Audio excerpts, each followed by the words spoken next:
Hello and welcome to the Mindset and Self-Mastery Show. I'm your host, Nick McGowan, and on this show, my guests and I unpack the stories that shape us and the lives we lead on our path to self-mastery. Today on the show, we have Tyler Newton. Tyler is a nutrition and personal fitness coach who started his journey with a loving pat on the belly and a natural heart to help others. So from getting into the world of personal training and only being self-taught to thriving during the pandemic and helping others stay healthy at the same time, Tyler's got a great story and shares a lot of great advice on this episode. So let's not wait any longer. Let the games begin.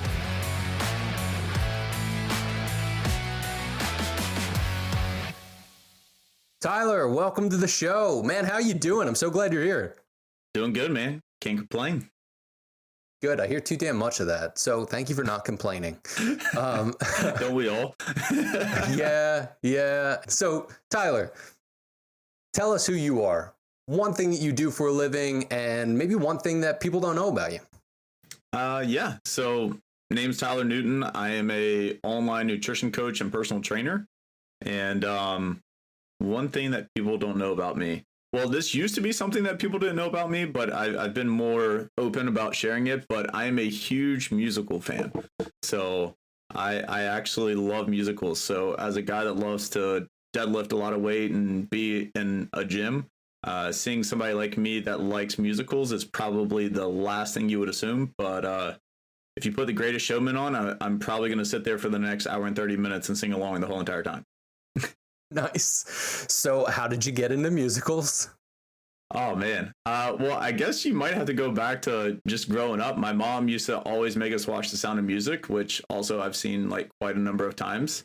And yeah, I think it just started then whenever I was really young and having to watch that movie over and over. So yeah, The Sound of Music, I think, started it. Is there any major musical that you constantly go back to? Yeah, The Greatest Showman. Okay. That one and La La Land. I mean, I like La La Land too. So both of those are pretty frequent now because they're a little bit more up to date. But I need to go back to New York and actually take my wife to like a Broadway musical and see another one. Hamilton is actually another one. God, I almost left out Hamilton. Hamilton was a great one. I don't know if you saw that or not when it came out on Disney Plus, but I think I watched that one about 4 times when it first came out. So damn. So yeah. Nice. I like musicals. I'm a musician, so I like music. Yeah. I don't think I've really gotten into, well, you've rattled off a couple of them that I haven't even seen yet. When I think of musicals, I think of like Chicago and Moulin Rouge. Yeah. I think I like more the movie-based musicals than the actual like classic ones, unless I'm in person. So if I'm in person, that works. When you go to New York, you know, obviously on Broadway, but I like the new school kind of on DVD or I guess streaming now. God, I'm starting to show my age. I'm like, what do we do now? VHS. I used to have to rewind The Sound of Music. Now I can just upload via Netflix or whatever streaming service we have, whatever I want to watch. So yeah. That's funny. You'd mentioned about New York and going to see a show. I've got a buddy and he's probably going to listen to this podcast. But I think about years ago, he and his wife were dating before they got married, and he took her to a show, and they left at the first intermission because he thought it was over. And she found out maybe like a week or two later. No, they had no idea. And he was like, son of a bitch, like we left halfway through it. So, dude, I'm still talking about that story. You know who you are. And I'm sure your wife brings it up. You know why. Yeah. Oh, man. I can see how that could happen, though. I mean, when I was a kid, my mom took us to New York the first time. We went and saw 42nd Street, and Matthew Broderick was actually the director of 42nd Street at that time. And he actually sat right behind us. So I even got to meet him. But as a kid, I didn't know there was intermissions. So had I not been there and my mom probably explained it to me, I bet as an older person, I probably wouldn't have known either. Yeah. You're like, oh, cool. Everybody's going to the bathroom and get out of here. I guess we're going to leave then. And everybody walks back in. I wonder what they're doing. whatever. There's no post credits, are there? Yeah. Is there a scene after? No, this ain't Marvel. Speaking of that, when I went and saw Spider-Man, I made my wife and then my sister-in-law and her boyfriend stay afterwards. And I was like, no, we got to see the post-scene credits. She's like, what are you talking about? I'm like, there's 2 trailers. She's like, are you sure? I'm like, yes, we're staying. And so like the first one came up and then it went back to like another trailer. And they're like, are you sure there's 2 of them? I'm like, look it up on the internet. It'll tell you. I guarantee it. There's a second one. So the whole entire theater cleared out. Nobody stayed except for us. And I was like, y'all can leave, but I'm staying until I see both credits. I was like, I always do that. Come on. I don't understand why people don't get this at this point. This is how this works. It's been 10 years. Yeah, but there are certain movies that, like Ghostbusters. Everybody, when I went and saw Ghostbusters, everybody left. They're all gone. And I'm sitting there and they're looking at me as they're walking out. Like, what the hell is this guy doing? I'm like, you guys have no idea. And then pops up the end credits. I don't know. Maybe we should just hang out the entire time until like the custodians come in. They're like, hey, man, I need to clean the shit off the floor. You need to get out of here. Okay. Like, all right, man, can I get some more popcorn? Yeah, here's the shit on the floor, like I just told you. So let's take a little bit of a step back here. So we know that you're into musicals. Yep. And that you're also a personal trainer. So how did you get into that? Give us some context to how you got here and how you became who you are today. Yeah. Short version or long version? Well, podcast is about an hour long, so keep it within that. All right, got it. I was a 3-sport athlete growing up my whole entire life. My dad was super athletic, and him just kind of teaching us at a young age how to be athletes. I just knew growing up I was going to be doing something fitness related or sports related. Obviously, being under 6 foot tall, I couldn't make it into any of the professional leagues. So, my fallback plan, I guess, eventually became being a nutrition coach and personal trainer. Even then, I didn't even know that I was going to be doing the job that I'm doing now, because I went to school, kind of quit playing sports other than just working out in the gym and playing rec ball, the typical college kind of rec sports, flag football. Got my degree in business management and just kind of thought I'd go run some company, figure it out along the way. Didn't really know exactly what, but just in my head, I was like, all right, get a business degree. You can go get a job after college. Kind of the typical, I don't know what I want to do, so you get a business degree. And so after that, moved down here to Charleston, where I still live today. Became a caddy for 5 years, full-time out at the Ocean Course on Kiowa, and loved that job. And one of the reasons I think I really loved it was the whole coaching experience along the way as a caddy. Even though you're technically carrying clubs, it's the helping the golfers get around, reading putts, telling them what club they should hit. I always try to go like over and beyond, because by the 3rd hole, I'd be like, okay, I know what club you need to hit for each shot. And, people really find that kind of cool when you can club them after 3 or 4 holes. And I just like that coaching aspect of it. So kind of left that though, because there's no up. It's just you're a caddy. When you get to 26 and you need like a 401k and benefits and the whole 9 yards, you have to kind of decide, do I like cash or do I want benefits and a real job? So went and did a few things in between becoming a nutrition coach. And one day I was just working out at the gym, and the fitness director said, hey, like, we're hiring personal trainers. You're always in here trying to help others as well. And you seem like you know a good bit. What do you think about becoming a personal trainer? And I just kind of looked at it. I was like, I'm not certified. I don't really know what I'd be doing per se, but I know a good bit. She was like, well, we can help you get certified, take the test, and, go from there. I said, okay, cool. Let me talk to my wife. So I had to have the conversation with my wife that I was going to leave a really stable job for more of a commission-based job with training, and pretty much made that decision, jumped into personal training full time. And then about 7 months in, I decided to go out on my own because I didn't like how much I was getting paid from the big box gym. And looked at my wife once again and said, if I'm going to be broke, at least I'd rather be broke on my own terms and not somebody else's. So took that plunge of entrepreneurship, I guess, these days, or being a business owner. And 4 years I spent in-person training until COVID hit. And when COVID hit, you kind of had to figure out a switch as far as how to make money, because we couldn't go into gyms for a while.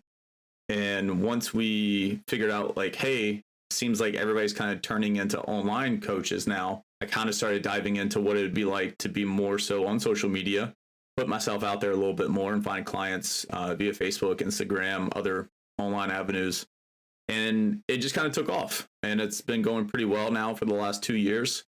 I can honestly say the first year had its up and downs, but going into like year 2 of being full-time online, things are really starting to take a foothold in our business, and growth is one of those things that is scary but fun at the same time. And now, we're looking at running a 6-figure run rate for our online nutrition coaching business, and finally hired 2 employees, and that was scary but fun at the same time as well. As you know, anytime you grow a business, adding employees and doing the whole grown-up thing within the company is fun. And then also you're like, what the hell am I doing? I have no clue how to do payroll and taxes, and you just kind of learn as you go. So we're really excited to be where we are, and really grateful for the community that we've built, because we have a lot of great people that have bought in and are getting the help that they really need around fitness and nutrition.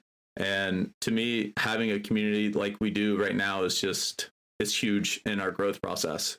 Yeah, you've built quite the community. And I love the fact that you've gone through a couple crazy times, because there are certain people that go through stuff where they hit a wall and then they go, fuck it, I'm out.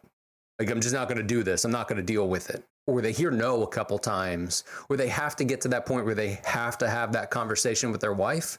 Maybe the wife goes, nah, we can't do this. And then they just put their dreams aside. So let's actually take that step back and go, you're leaving your job and telling your new wife at that point, I'm going to go do this thing. Actually, we weren't even married yet at that point. Girlfriend. So she was my girlfriend at the time.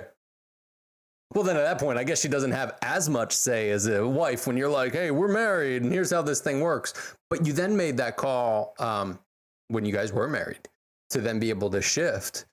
And how did you balance that, knowing like, hey, I've got to figure this stuff out and I don't know what exactly is going to happen? So how did you balance your mindset within taking those risks? I think I've just always had the mentality of betting on myself. For me, at least, having a sports background, and I was always the personality that just, if the game was on the line, like I wanted to be the person either with a ball in my hand or a chance to win. Playing football, soccer, and a wrestler. When you're a wrestler, it's only up to you. Like, you don't have a teammate to come in and tag you out and like help you. It's not WWE. It's you mano a mano with another guy. So either he gets the best of you or you get the best of him. And so I think for me, the sports background really helped with wanting to go into business for myself and betting on myself. I also think having a family of business owners also helped me, because my grandfather ran a very successful business. My dad owned his own business with his brother. My other uncle owned his own business, and I had 2 aunts that owned theirs. So I think maybe it might also just be a family thing of we all like to work for ourselves.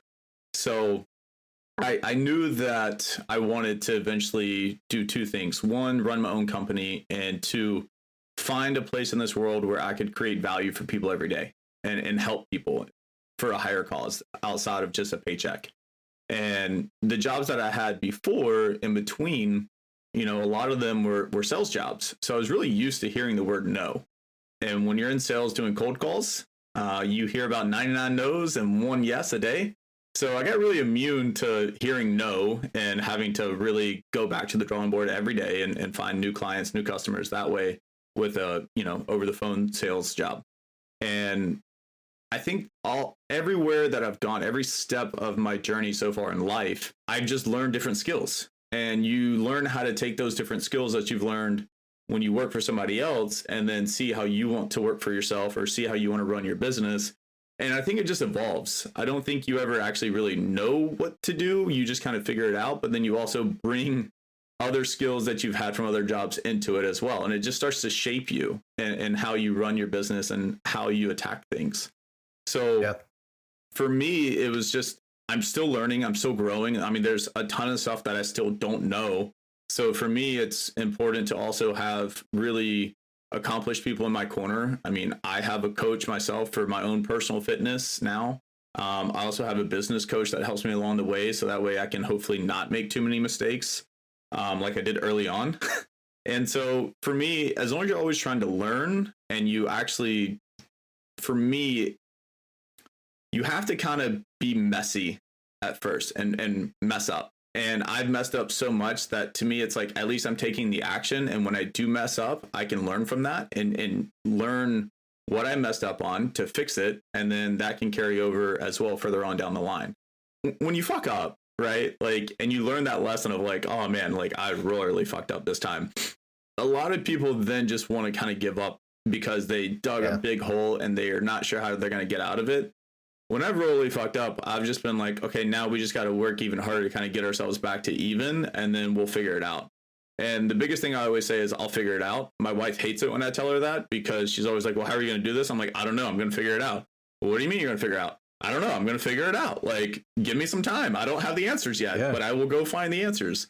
And I think if you're going to run your own business and work for yourself, you got to have that mindset of I'll figure it out and not give up at the first like speed bump. Because in my business, especially when you look at coaches, a lot of personal trainers leave this space within 2 years, which to me is just not enough time to really build your business up. Anybody that's been super successful, I think you're going to see most of your growth at least year 3, year 4, year 5, like somewhere in there is like when you're really going to start to get traction, because there's so many steps along the way. And I know some people can really escalate their business a lot faster than maybe I have. I've seen it. But at the same time, some of us have different parts of their life that are going on, and some of us aren't willing to give up other things. I think I have a really good balance of what I actually want and where I want to go without giving up the things that I still enjoy as a person and not as a business owner. And so I think you got to be realistic with yourself as far as like, what am I willing to give up and what am I willing to do? And when you can kind of mesh those two together, you'll be a lot happier, because I see so many people that make a lot of money right now and they're miserable. And then I see other people that make less and then they're actually really happy and they have balance. So I think that's where the conversation starts with most entrepreneurs is, what do you want? And then what kind of balance do you want as well? And of course, there's seasons involved with that, where if you have promotions or kickoffs and things that are going to keep you busy, you know, you're going to give up some things during those times. But how do you balance that out? To me, understanding balance inside of your business and your personal life will lead you to less burnout. And I think you see most people get burnt out because they're trying to grow too fast instead of understanding they're probably right where they need to be. And that comes with a little bit of understanding too. Like, if your goal is to be a millionaire and like you just are really ambitious and you don't have anything holding you back from just working 24/7, then hey, go for it. But, you know, I have a wife and I have friends that I like to still play recreational sports with, and I don't want to give those things up yet. So until then I'm good with like the growth that we're at. And I think a lot of people got to have that conversation with themselves. Dude, I totally agree. The balance thing is such a almost 4-letter word to certain people because they don't get it. They're just like, I don't know. I just feel like I just need to keep going and keep hustling. And for the most part, I think a lot of that's just bullshit, because they're just pushing through something that they feel like, oh, I don't know what else to do, so I'm just going to keep pushing and pushing and pushing. So back to your not being perfectionist and pushing out an MVP of things, the minimal viable product. Just get something out there and be okay with yourself. In this social media world, it's so difficult to not look from side to side and see what other people are doing. So finding your own balance is a big, big problem for a lot of people. Some of that just boils down to experience. Like if I talked to you a couple years ago, balance would have been way out the window. And I know that based on the short conversations that we've already had. Yeah. And I'm akin to that. I get that. I've burnt myself out massively to the point where I was standing on top of a building like, am I going to fucking jump or not? And when you get to that point, let me take a step back. You should never get to that point. But if you do, please don't jump. Talk to somebody. But how did you find balance, and how did you get to that point where you're at now, thinking from the mindset of, if you could put yourself back in that place a couple years ago and say, hey, dude, chill out. How do you balance life knowing that you still need to push, you still need to work things, but allowing things to come to you? The biggest thing that I did was I really set boundaries within my schedule. And I think a lot of entrepreneurs, and I still can fall into this trap at times, but the more you actually block out your schedule and look at the things that you have in front of you. So I'll use the example, I still play in a men's flag football league. it's one of the things that I find to be very rewarding because I get to see a lot of my guy friends and we all play together. So to me, like that's really important. And I know that I have games on Monday nights, sometimes on Wednesdays.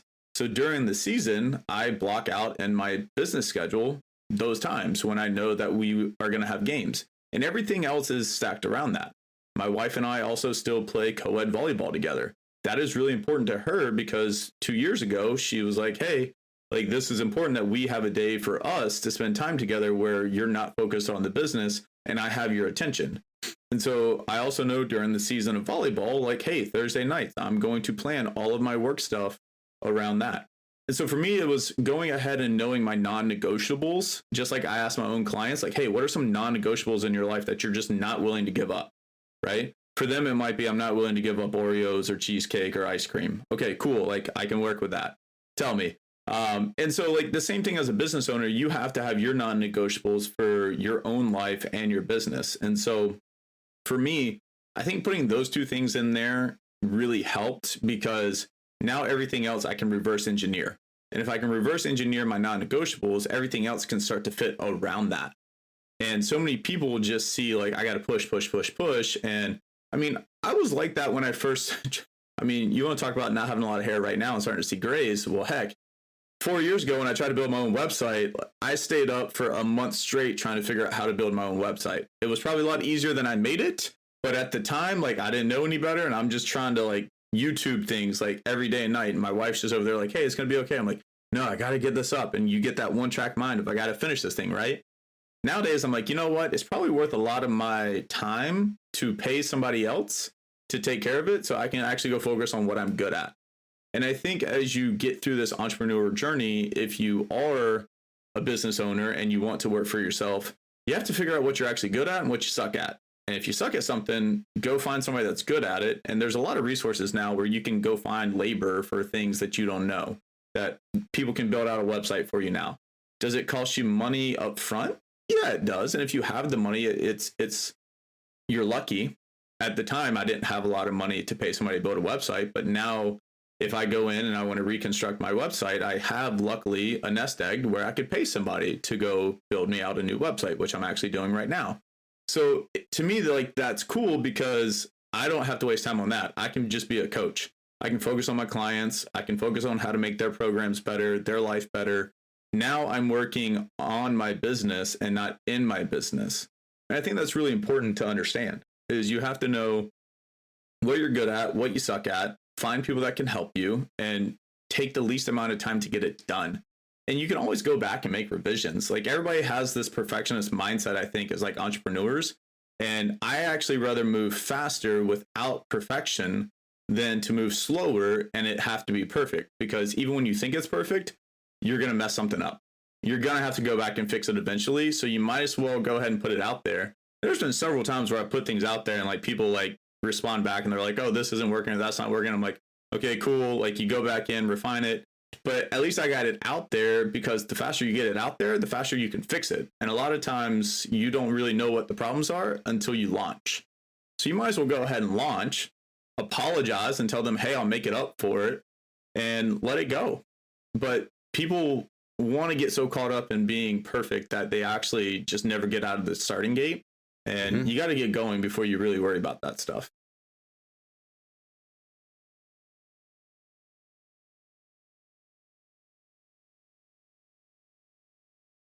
Not me.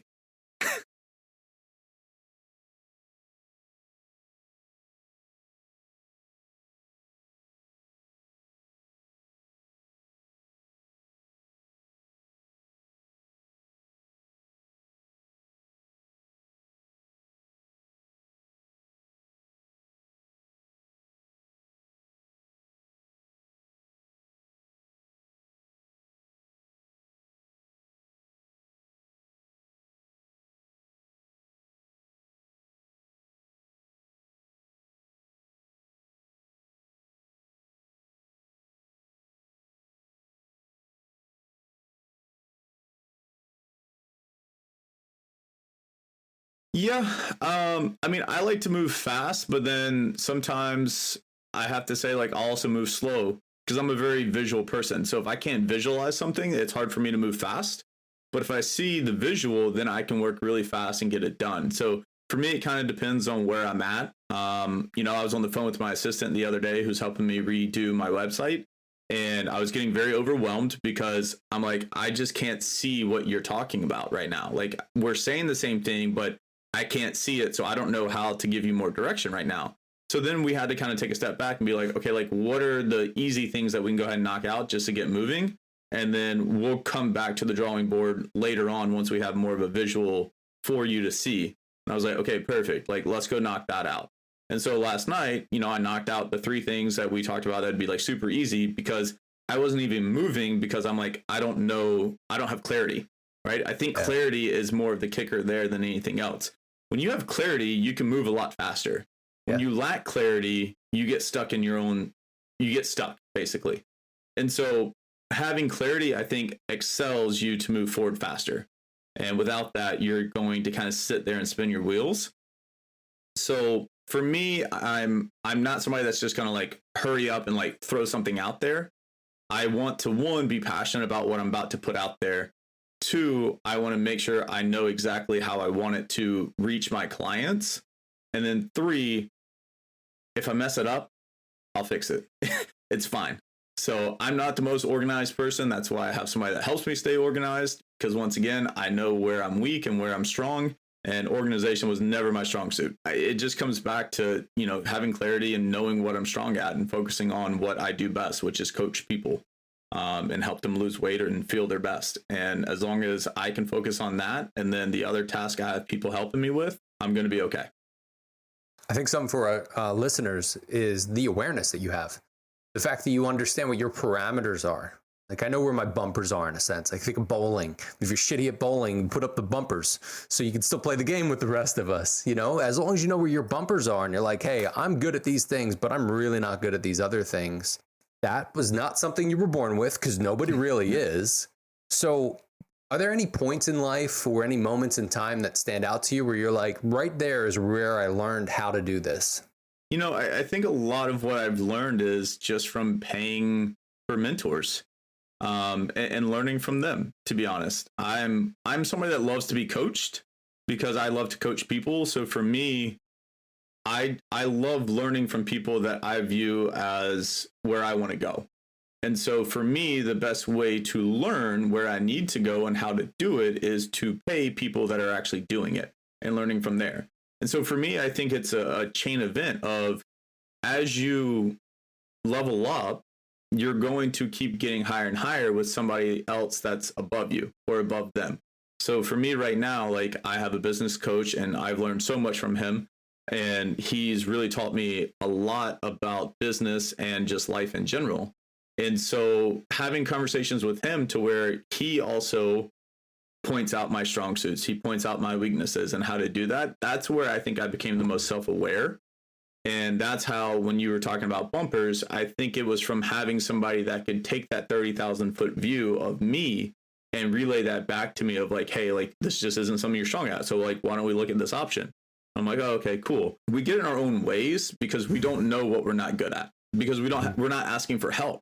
And I think that's where a lot of entrepreneurs actually mess up is, in my 20s, I think I was, and probably even in my teens, I was a very big know-it-all, more than likely. I don't want to admit that, but I think I have to admit that because we all probably were like that. And so I think as I got older and just wiser from, being an adult, I just started learning like, hey, you don't know what it's like to do these things. So you need to go learn. And once I kind of got out of my own way of saying, no, I can do this on my own, and started paying for it and seeing like my coach's success and him then teaching me what to do next, I think that was just the big breakthrough that I needed, and understood now, okay, like, there's certain levels to this that you don't even have any clue how to do. So now that you have somebody in your corner that can teach you this, you're going to be able to move a lot faster. And so I just always want people to realize, you might pay a lot of money for a coach or a mentor. And don't get me wrong, there's some good ones and some bad ones. So, you want to vet that very carefully. But when you find a good one, you're going to make your money back as an entrepreneur. And so it's scary to pay a lot of money up front to not know what the actual return is. But I also think that comes back on you. If you do the work, because these people have obviously done this, if you do what they tell you to do, you're probably going to make your money back, and then it's okay. It's worth it. But if you don't do what they're teaching you, just like in anything, you can go back to grade school. If you don't do the work, you're not going to learn. So you have to do the work yourself, and they're there to guide you like any coach, just like I do with my clients. If I teach you something and I tell you what to do, I can't then force you to go eat healthier. You have to stop going to McDonald's and Burger King and Wendy's and Bojangles. Like, I can't force you to do that. But if you take what I'm telling you and you apply it, then you can be successful. And that just goes with any level. There's always the education. And I think where most people mess up in any type of coaching is the application of the education. Because we have the internet. You can probably learn a lot of the stuff that my own coach is teaching me off the internet. But the way he applies it and the way that he does it resonates with me, right? So him being able to apply what he's learned into what should be done down to me is a really key step in me being able to succeed. That then translates to me being very successful in knowing nutrition and exercise. And now I need to learn how to apply what I know to each client as an individual. So people all the time are like, well, how do you know so much? Or, why do I do this? Because a lot of coaches in my space will just tell you, hey, here's your macros. Here's what I want you to eat. Go do it. Well, we all know when it comes to dieting and exercise that not everybody's the same. You have to be able to relay your message in different ways depending upon the person. So you have to know people, and you have to know how to take the education and help them apply it in their day-to-day life. And if you can do that, you can be very, very successful as a coach in my business. But there's a lot of smart coaches out there who I'll never be able to speak above because they're so book smart, but yet they are so broke because they don't know how to take what's in the book and apply it to the individual. And so I think that's really key for a lot of people, is understanding the application of things. Yeah. And especially seeking help, be it a coach, be it a therapist, psychiatrist, counselor, a friend, anybody to be able to talk to about that stuff. There are levels to all of this. The awareness, then the seeking and the accountability. And these are all things that literally most people don't do because they get to the point where they think, oh man, there's a lot of shit to do. I'm just going to go eat a sandwich and go watch some Netflix. Ooh, Ozark. You know what I mean? And just be able to go into that and push the thing away. So I think one of the big takeaways here is to be able to push through that and understand, like, hey, you got to have grace with yourself. You got to love yourself. You got to be real with yourself and know, like, I am great at talking to people, but I am terrible at organizing things. Or I am great at organizing things, but petrified of having a conversation with people. If that's a thing, then get people around you that can help. And you've gone that step of finding coaches and hiring coaches. There are people that listen to this podcast that I can almost guarantee are sitting on their couch, or maybe they're sitting in their office, wherever they're at, listening to this, and they have an idea. They have something they want to do. Do you have any advice for them to take that next step? Well, I mean, for me, if you have a great idea, and here's the other thing. If you tell somebody you have an idea and they don't support it, it probably just means that they don't see the idea. Like, they can't visualize it. And you can't let that get you down, right? For the longest time, my brother called what I did a hobby, for crying out loud. Ooh. Until I showed him how much I made. And then I was like, hey, my hobby's going pretty well, by the way. Right. And so nowadays, like, when we have this conversation, and now he just bought a business himself. And so I'm like, hey, welcome to entrepreneurship and being a business owner, man. You're going to quickly learn, like, what all there is to do. Yeah. And so for me, it's when you have an idea, you have to just take action first and foremost, right? You're going to rely on motivation at first, but the action steps that you take and the boring work, and I say this a lot, what I do and what I coach is actually really boring because you have to keep doing it over and over again. You have to be consistent with it, right? So when you have motivation, that's great, but you can't rely on motivation because that's a fleeting feeling.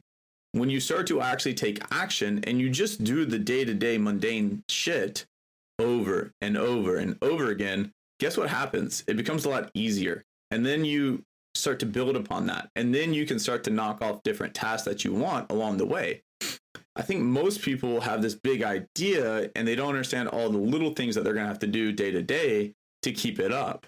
And so you have to go take the small action steps that you can knock out, do right away to get the ball rolling. And so many people just sit on an idea that could actually be the next great idea, but because they're so afraid of not being motivated or not knowing what to do, that they just never do anything at all. And you rather actually go out there and kind of mess up and learn, because I actually don't like social media. I'm on social media a lot, and I have to be, because that's the only way you grow in a digital age now. But for the longest time, I did not want to put myself out on social media. I did not want to do that. I still sometimes will sit here for like an hour and be like, God dang it. Like, I really do not want to post this right now. This is like, it's so stupid half the time. But yeah, we are now on TikTok, like doing pointy things for 10 seconds. And like, we're boosted in an algorithm that now takes you to the next level or something like that. And I'm like, that's the dumbest thing I've ever seen in my life. Like, but you're telling me this is how I have to get clients? Like, that sucks. I'd rather come talk long form and let people get to know me. And I want to bring people in that way. So it's figuring out what you're good at and what you want to do and taking those steps and doing it over and over again. And if something is uncomfortable, you probably hear this all the time, but really, truly, it's so true. You have to learn to become uncomfortable, but be comfortable being uncomfortable.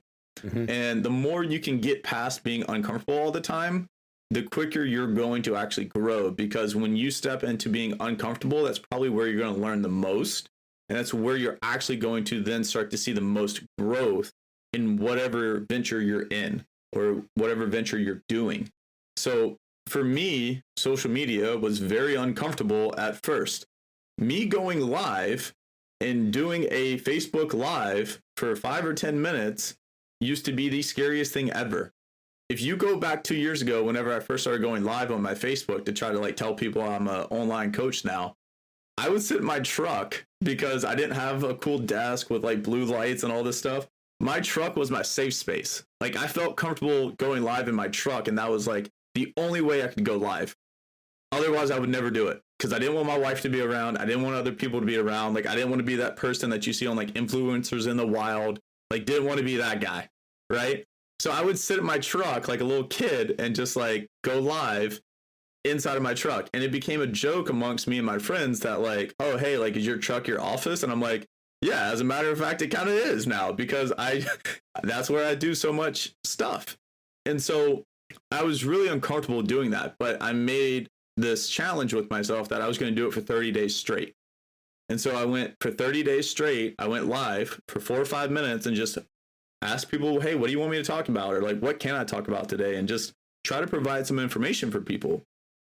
And after that 30 days, I started to learn, wow, like, I actually have a lot of people that are kind of like hitting me up and starting to kind of dig what I'm doing and what I'm saying. And people are seeing value now.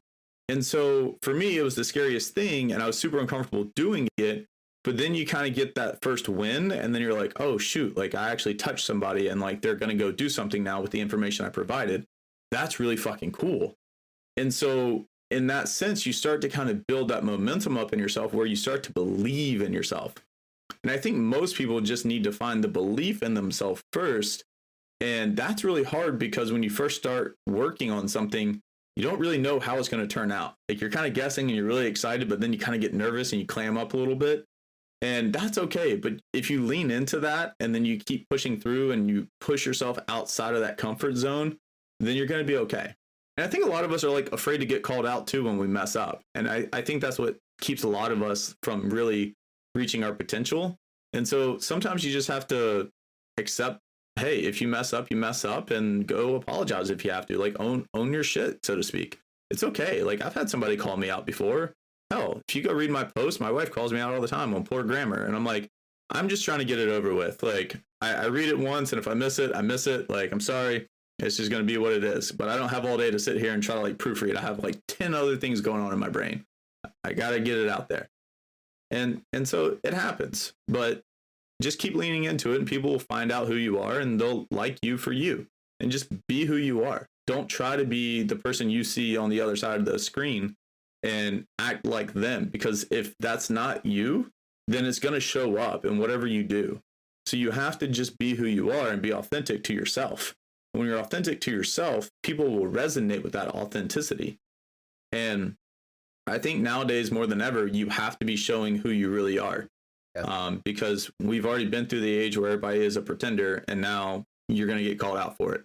So own up to who you are, be comfortable with who you are, and I'm sure you're going to create an army behind you of people that think like you. Yeah, you've got people that really try to make a face. Like I think of the salespeople that pick up phones and they become somebody else. Instead of being like, hey, thanks for calling, blah, blah, blah. Like, I'm Nick. How are you? You know, just being you. They're like, hello, and thank you for calling, blah, blah, blah. It's like, who the fuck is that guy? Where did he come from? This isn't real. What is your problem? And they try to put on this face. And I think some people feel like they have to because they're unsure. They're not clear. Therefore, they don't have confidence. They don't know what they want that to be. Where if we think about it this way, Tyler, if you weren't being authentic, think about the shit people that you would pull in that are not the people that you want. So the more authentic you can be, the more attractive you'll be to the people that are like, hey, that person's kind of similar to me. And we all want to work with people that we're similar to, no matter what business you're in. If you're in your own business, your 9 to 5, whatever that is, there are certain companies that can't pick the clients that they want to have. There are certain companies and people that go, hey, this isn't a good fit. Wouldn't you rather be in that spot where you go, hey, I don't think this is the right fit? Or to say to somebody, hey, this is an absolute perfect fit. Yeah, I mean, it takes me back to when I used to do cold calling for a logistics company. So if you don't know what logistics is, I worked for a freight brokering company, and I was the middle guy between the truck drivers and the shippers or receivers. And what would basically happen is I'm trying to make money off the difference between the shipper and the receiver and the truck driver. So if they want $1,200 to go from Florida to North Carolina, I'm trying to pay them $900 so I'd make $300 profit. And I remember I had a manager and I had a truck driver basically fall off the face of the earth. And my boss or company that I was shipping it to, who was, I guess, my client, was asking me like, where's the truck? Where's the truck? And like my boss inside the company was telling me like, tell him you know where it is. Tell him it's here, da, da, da, da. And like, I'm a terrible liar. Like, you can ask my mom and my wife. I am terrible at lying. You can read right through me whenever I'm telling a lie. And I'm sitting here having to try to lie to this guy. And I'm one of those people, like, once I get going down a rabbit hole, it's pretty easy to pick me apart on a lie. I'm terrible at games where you have to lie. And so I knew from going there that, like, okay, this is not for me because I cannot authentically be me.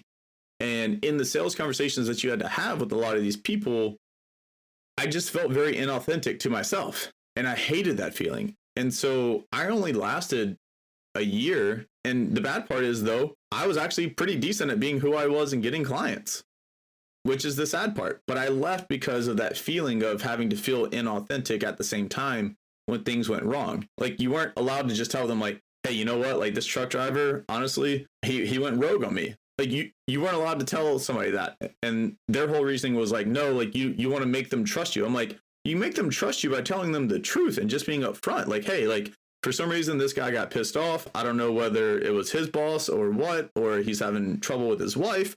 Like, I can't tell you, but like, he's not picking up. And I just want you to know that. They didn't want you to say that. And for me, I'm like, why not just be honest? Because now I have to keep thinking of the lie and how to like back that lie. I can't do that. I'm terrible at this. And so that feeling of like not being authentic to who I was ultimately led me to leave because I couldn't work for a company like that where I felt like I had to lie about who I was. And so I just think it's really important to be who you are, be honest, you know. In my profession, like, I'm not going to know everything. I'm sorry, like, I cannot know all that there is in the human body because there are certain things that are not my niche. But what I can say is, hey, I don't know, but I have a plethora of people that I work alongside in this space who I think I can reach out to and get an answer for you. And most of the time, your clients are going to be okay with that if you don't know, because you can't know everything. And so I feel much better now being able to tell clients, hey, I just don't know the answer to that. That's not really my scope, but let me go figure it out for you. Can you give me a couple days? Yeah, that's fine. Cool. Now, next thing I do, I go reach out to my network and I say, hey guys, like, anybody ever worked with somebody like this? Yes, I have. Cool.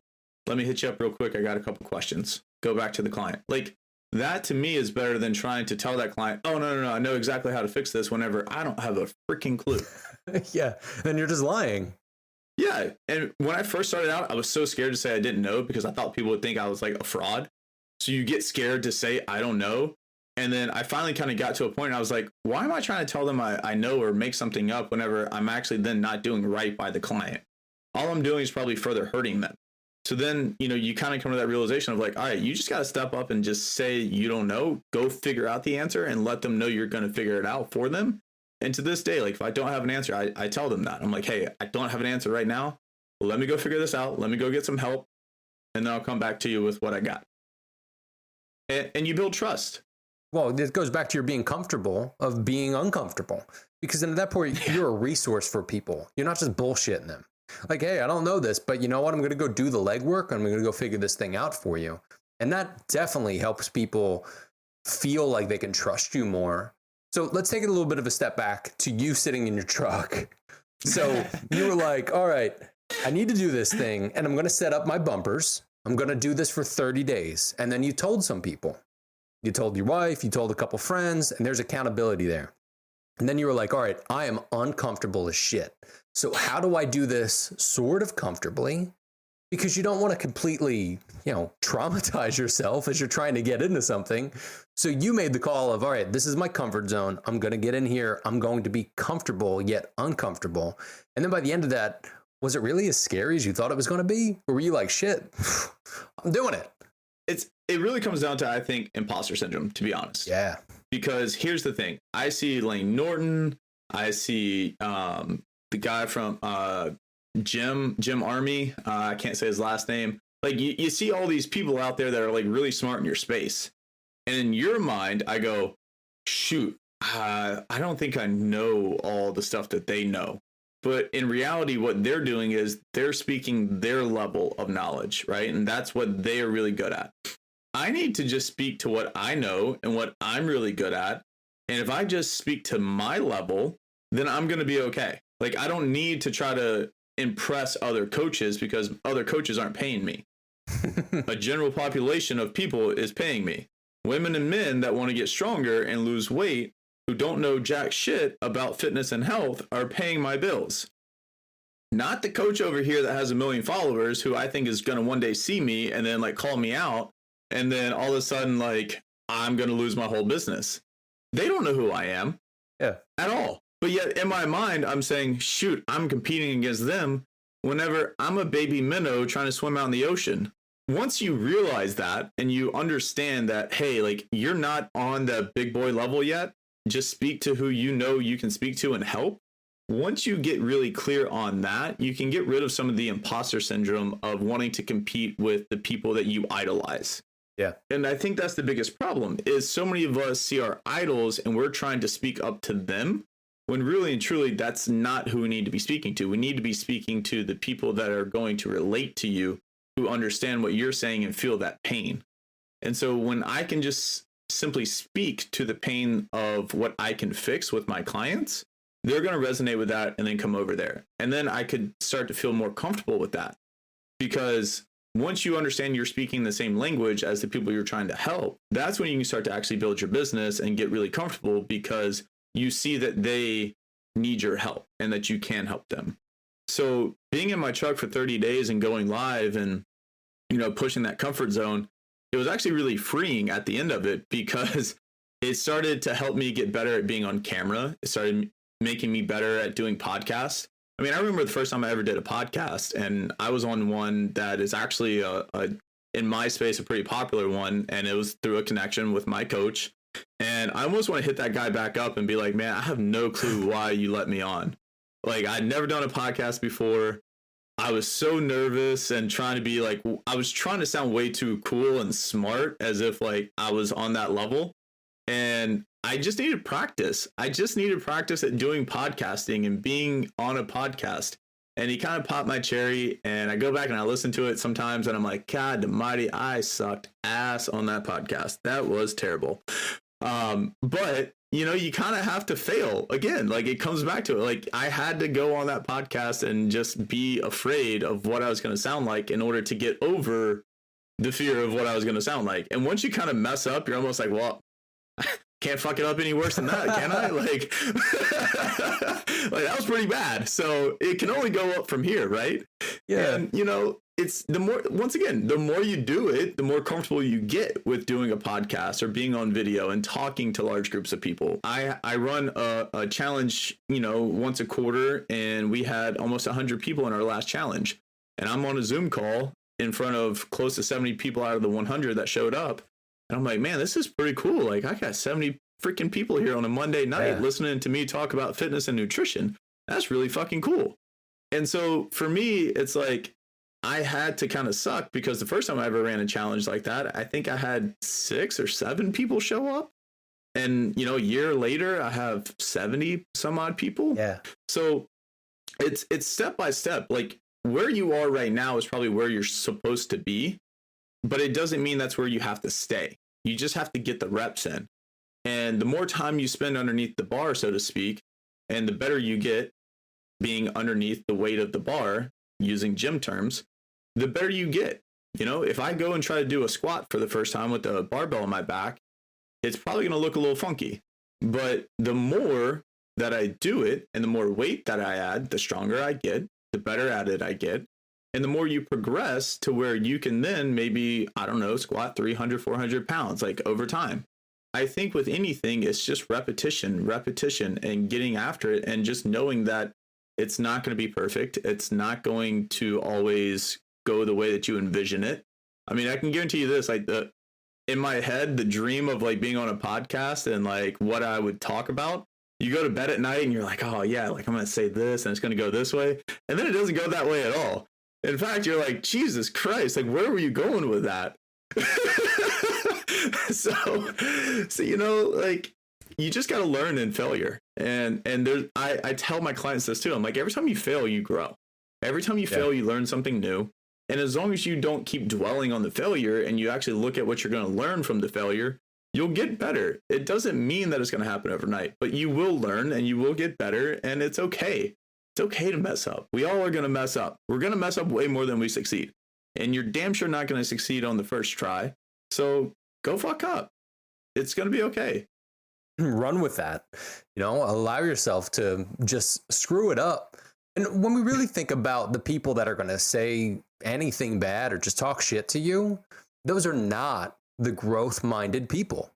Those people aren't going to be shitty towards you. It's the trolls, the people that live under bridges, the troglodytes of the world. Those are the ones who are going to be like, I got things to say. It's like, okay. Yeah.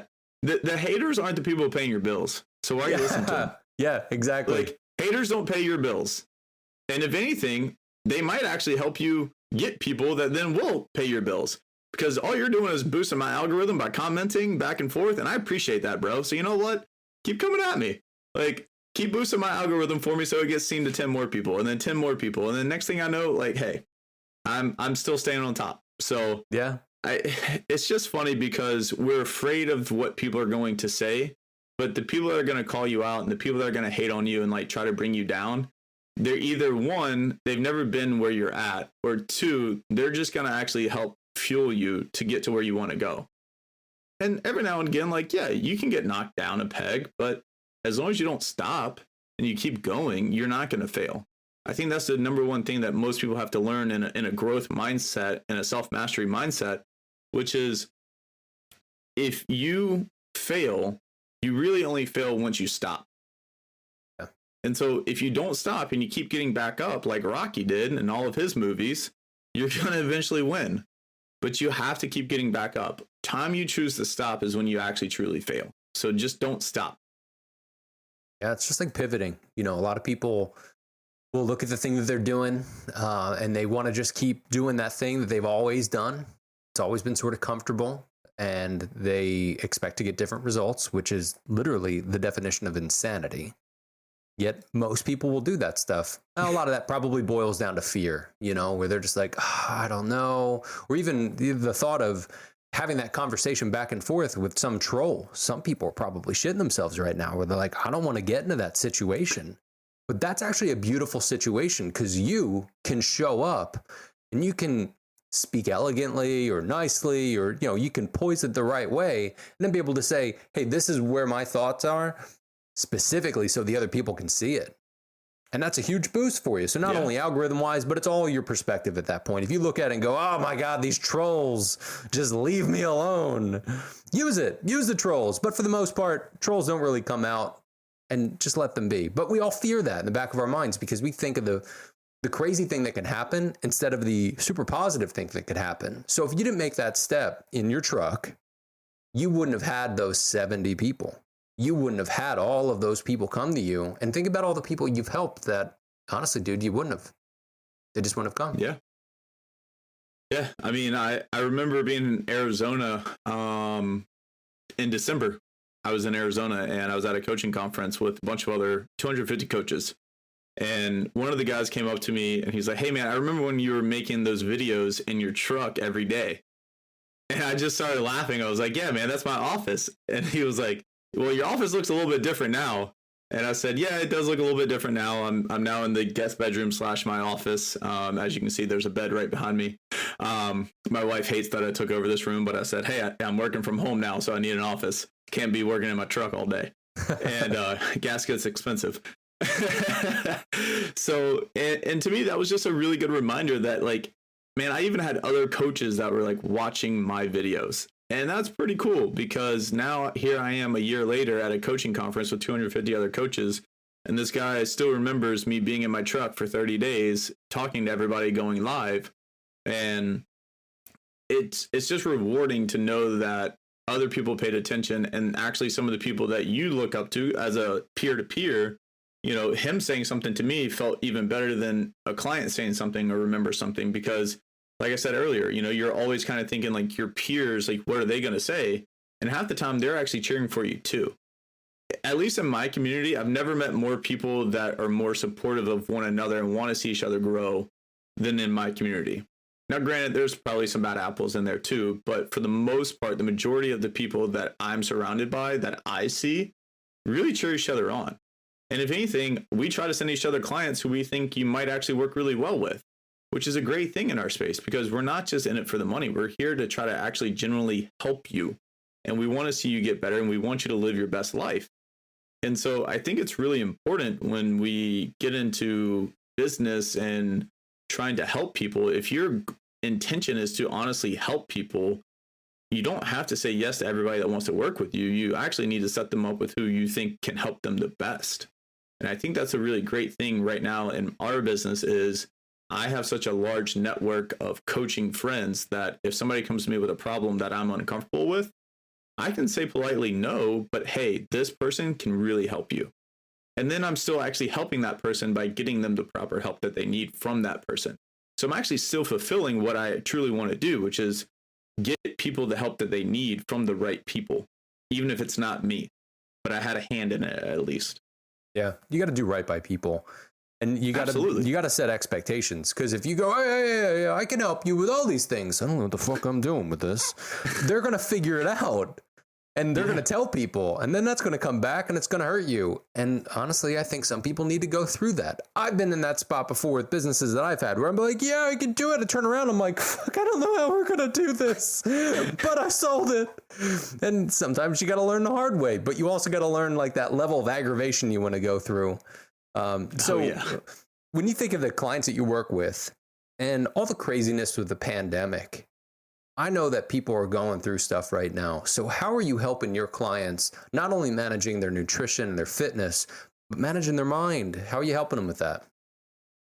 It's actually funny. I joke around with my wife all the time and I tell her I probably should have went to school to be a psychologist or a therapist because, for us, I really love to get into the inner work with my clients. I think a lot of us don't understand that a lot of our struggles with eating correctly and exercise stems from things in our childhood. And so I think a lot of people actually need to kind of go back and reassess things that have happened in their life to really understand what got them to where they are today. And so for me, I like to backtrack and unpack a lot of things for my clients when I talk to them to really get to the why. Like, why are you eating this way? Why are you doing this? Why are you self-sabotaging yourself? Because as a coach, the most powerful word that I have is why. And then I keep digging on that by asking, okay, why again? And I just think that as a coach, anybody can go online and get a macro prescription, right? Like being a nutrition coach, everybody's like, so what do you do? And I'm like, well, I actually like help you figure out like what's wrong with you and why you can't lose weight. And then I give you workouts and some other things. And it really doesn't sound that sexy, but I can sex it up if you want to and sound all smart. But let me just tell you this, like, I'm going to be with you every step of the way. I'm going to know when to pull the right strings on your diet. So you're going to have that guidance. And then from there, like, I'm going to help your mindset around why you struggle already. And I think people lose sight of that when they are trying to hire a coach, because you're so programmed to everybody doing the work for you. Hey, here's the foods you're going to eat. Here's how much you're going to eat. Here's how you're going to do X, Y, and Z. And people are just given templates and they're like, oh, I can follow this until life happens. Yeah. And for me as a coach, if you don't want to be educated, then I'm probably the wrong coach for you, because I never tell a client to do something without them understanding why they need to do that and the cause and effect it has on their body. So to me, if you just want macros, hey, cool, here's an app. You can just plug and play, put your body weight, put your height, your age. It'll tell you what it is. Go from there. If you want somebody to work with you step by step and actually understand you and work on the mindset around why you fear carbs, why you feel like you have to go keto, why you have to do paleo, like whatever diet you want to do, the first thing I always ask my clients, I go, I don't care what diet structure you want to do, because let's be very clear. When we're talking about different diets, we're talking about the structure within a diet. A diet is what you eat on a regular basis. So it can look like keto, it can look like paleo, it can be Whole30, it can be carnivore now, whatever you want it. If it fits your macros, cool. Whatever you want to do, don't care. As long as it's going to work for you for the next year, 2, 5, or 10. What is going to work for you for a long period of time? If you're telling me you want to do keto just because you heard Nancy down the street lost 30 pounds while doing keto, no, like that's not the right diet for you. If you generally have something wrong where like carbs really mess with you, okay, cool. Now we can look at like why to do keto. That's fine. If you tell me you want to sit there and do CrossFit and you're only eating 50 grams of carbs, maybe 100, I'm going to look at you and say, hey, like you need to up your carbs. Well, I always gain weight when I eat carbs. I'm like, no, you just haven't been eating enough and your body's metabolically adapted, right? So then I can go down that rabbit hole of like, once again, why carbs are good for you. Do you have to have carbs? Well, no, we've seen people do the ketogenic diet, but if you're not going to go keto, then you need carbs. So, you know, I need to give you education around why you should be doing whatever diet you're doing and how to fit that in there. And I just think that's really important. And a lot of people miss out on that inside of our business. And when you go into the mindset of digging around why they want to do things inside of their diet and their lifestyle, that's when you actually can coach them the best. Because what a lot of people don't understand is their mindset is, oh, well, I just need to eat less, exercise more. Well, what happens when somebody's been eating 1,200 calories and you tell them to eat less and exercise more? Well, they're just creating a further adaptation away from their set point, and nobody's going to tell them they actually need to eat more. People are just going to keep telling them, hey, eat less, exercise more, only driving them further and further away from where they actually need to be. Which then, guess what? When we look underneath the hood, they probably have thyroid issues. They have gut issues. There's so many other things that go on that people need to be aware of. And so this is why when you get into the why and the mindset behind why people do things, it actually helps you be able to coach them on the right things to get them the result that they want. The other issue is, and anybody listening to this and struggling with your diet, be patient with yourself. It's just like a business, right? Like if you're on here and you're an entrepreneur, like your business didn't go from 0 to 1 million overnight. Well, you're not going to lose the 40 pounds you packed on over the last 6 years overnight. So be patient. There's a lot of steps you have to go through to get where you want. Yes, some people can get there quicker than others, but everybody's different. Everybody's very individualized and unique. So you have to understand what is right for somebody else might not be right for you. And we have to figure that out. There's a couple main things that come back again. It's awareness and accountability and action. Those people need to take action. The fact that your clients are asking you those questions is great, But the fact that they became a client is the first step. The fact that they actually started to look and go, wait, I can't do this anymore. I keep stuffing back a sleeve of Oreos every friggin' night, or whatever that looks like, and getting into their mind of, well, what is it? Well, you're dealing with stress, or you're having problems within your marriage, or whatever these things are, but taking that action. So I know that you've gone through a lot of stuff, and that you had some things that happened to you when you were younger that have led you to this spot. What sort of advice would you give to anybody that's kind of sitting on that cusp? They're like, yeah, this is that year. I'm going to do it this year. Like anything, I mean, if there's something that you keep saying you're going to do this year, well, if you've been putting it off year after year, then what's going to make this year any different? I mean, let's be honest with ourselves. If you've been having the same goal for 2-3 years, what is going to help you change? And a lot of times you have to kind of reverse engineer and think back to like what it is like you really want to do and how you're going to do it, and just take one step at a time. If you're saying you're going to get in shape and this is going to be the year you actually go to the gym and get in shape, well, you have to at least go show up at the gym. Just drive to the parking lot. I guarantee you this. If you struggle to go to the gym, just drive to the parking lot and walk in. That could be step number 1. And you could literally go to the gym, walk in, and go to the treadmill for 5 minutes, call it a day, and then do the same thing the next day. Do the same thing the 3rd day. Do it the 4th day, until you're ready to actually maybe go for 15 minutes. And maybe you go for 15 minutes then. And every day you go walk for 15 minutes at the gym. But you're there. You're doing the step. And so I just always come back to, if you're going to do something, just do it and figure it out along the way. When I first got into fitness for myself, I didn't even know what the fuck macros were. I literally was on my phone trying to figure out, what are macros, right? And then I learned what macros were, and I was like, oh, this is pretty simple. Like, I can make this work. And then, you start digging in a little bit deeper, and then you kind of go a little bit deeper. And, the funniest story of really how I kind of became really into fitness again, and then that led me to being a personal trainer, was the night my wife tapped me on the stomach and told me I was getting a dad bod at the age of 26. Like, I was like, what the hell? So guess what action I took the next day? I woke up at fucking 5 a.m. and I went to the gym and I started working out. And then I dove in, and I'm luckily the type of person where I go 0 to 100 real quick with anything that I get really passionate about. And little did she know 7 years later, I was going to be running my own business out of our home and be on a 6-figure run rate. But it's just funny how like that one little thing like just clicked in my mind because I couldn't see it in myself, but somebody else saw it coming and then gave me the warning of, hey, this isn't who you want to be. And so sometimes you have to actually look for the door that's opening in front of you and actually step through it.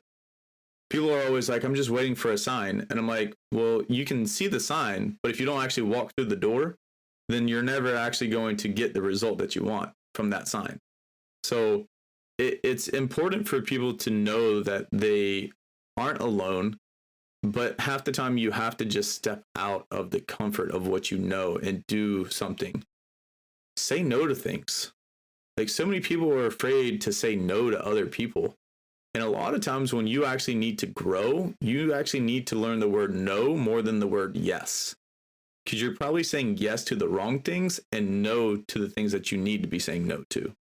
So think about that next time you want to do something and you're like, oh man, like I really want to go start my own business. And then your boys are like, hey man, we're going to go out for happy hour. And then you're like, which one should I do? Well, you should probably go work on your business plan and not go out for drinks, because anybody that's made anything, it starts by getting around people that want the same thing that you want.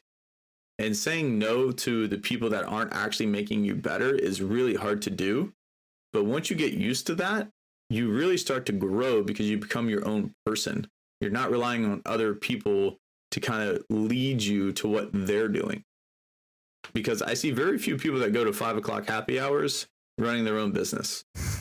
It's usually the same guys who've been like, I see some guys still when I go downtown, when I used to be in my 20s, and I go downtown every so often. And I still see the same guys running around downtown. And I'm like, this is coming up on like 8 years of when I used to be a bartender, and you guys are still running around here. Like, what the hell? But they're in the same place. They're working the same jobs. There's no growth.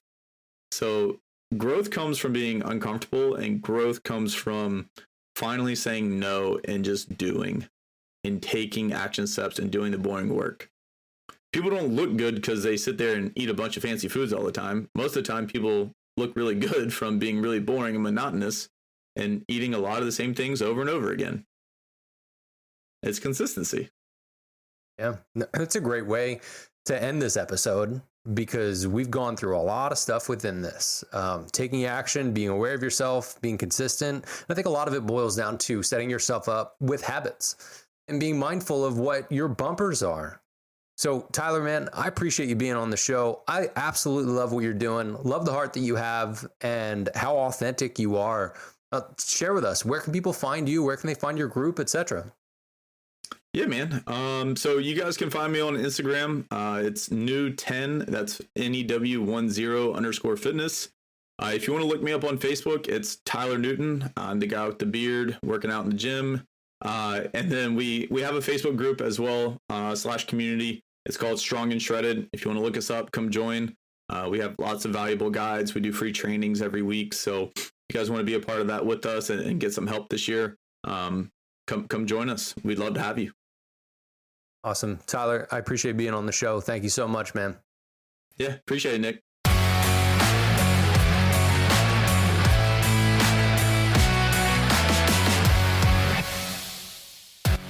Another great conversation on today's episode of the Mindset and Self-Mastery Show. You know, sometimes you just gotta lock yourself in your truck for 30 days and, get uncomfortable with being uncomfortable in your truck for 30 days.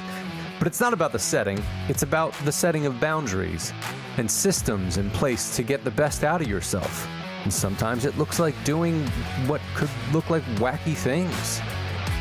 But I think the big takeaway is to just keep moving and keep taking those hits and moving, taking the hits and moving and being uncomfortable. Get comfortable at the same time. You got this. But what did you think?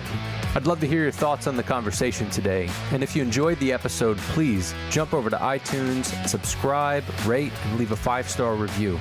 It helps immensely and helps others as well. And if you really enjoyed the show, go ahead and share it with your friends. You can check out the show notes for more info, contact info for Tyler, and check out other episodes on the Mindset and Self-Mastery Show.com, as well as on our YouTube channel, The Mindset and Self-Mastery Show. And thank you again, Tyler, for being on the show, for being honest and raw and real with us, man. Appreciate it. And thanks to you for joining us today. And remember, your mindset matters, and so do you.